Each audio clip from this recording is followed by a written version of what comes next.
च्या जामनेरमध्ये काही तरुणांनी केलेल्या मारहाणीमध्ये एका तरुणाचा मृत्यू झाल्याची घटना घडली आहे आणि या घटनेनंतर जामनेर शहरामध्ये तणाव सदृश परिस्थिती निर्माण झालेली आहे। आपण आता जामनेरच्या पोलीस स्टेशनमध्ये आहोत आणि या पोलीस स्टेशनच्या बाहेर जर बघितलं तर नागरिकांची मोठी गर्दी झालेली आहे। एक तरुण जामनेर शहरातला एका कॅफेमध्ये आला होता। या दरम्यान त्याला 10 ते 15 तरुणांनी बेदम मारहाण केली।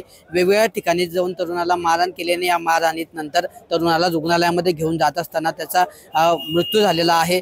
या घटनेनंतर जे आहेत नागरिक आरोपींवर कठोर कारवाई करावी यासाठी आक्रमक झाल्याचं पाहायला मिळत आहे। त्यामुळेच या ठिकाणी नागरिकांची मोठी गर्दी झालेली आहे। या प्रकरणामध्ये पोलिसांनी आतापर्यंत गुन्हा दाखल केलेला आहे आणि काही तरुणांना ताब्यात देखील घेतलेला आहे।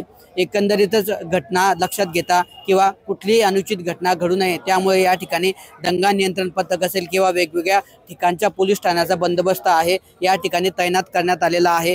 तो पोलीस बंदोबस्त या ठिकाणी तैनात आहे, दाखल आहे। तर दुसरीकडे या ठिकाणी पोलिसांनी कुठल्याही अफवांवर विश्वास ठेवू नये। ज्या काही गोष्टी असतील त्या कायदेशीररित्या पोलीस या ठिकाणी करण्याचा प्रयत्न करत आहेत। कोणीही कायदा हातात घेऊ नये आणि कोणीही कायदा हातात घेऊ नये असं आवाहन या ठिकाणी पोलिसांच्या वतीने करण्यात आलेलं आहे। एकंदरीतच जामनेर तालुक्यातील बेठावद येथील हा तरुण असल्याची माहिती समोर आलेली आहे। या तरुण आज कॅफेमध्ये आला होता, त्यानंतर 10 ते 15 जणांच्या टोळक्याने त्याला बेदम मारहाण केली आणि त्यानंतर त्याचा मृत्यू झाला आहे। या प्रकरणामध्ये नेमकं मारहाणीचं कारण काय आहे याचा पोलीस तपास करत आहेत।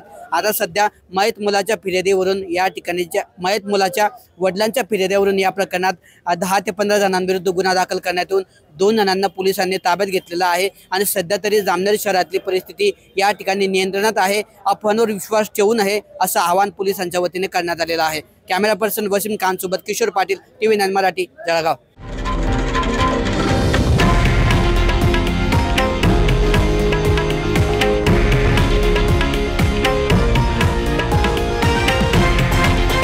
हे आहे देशातील नंबर 1 न्यूज नेटवर्क आणि आपण पाहत आहात TV9 मराठी, एकमेव।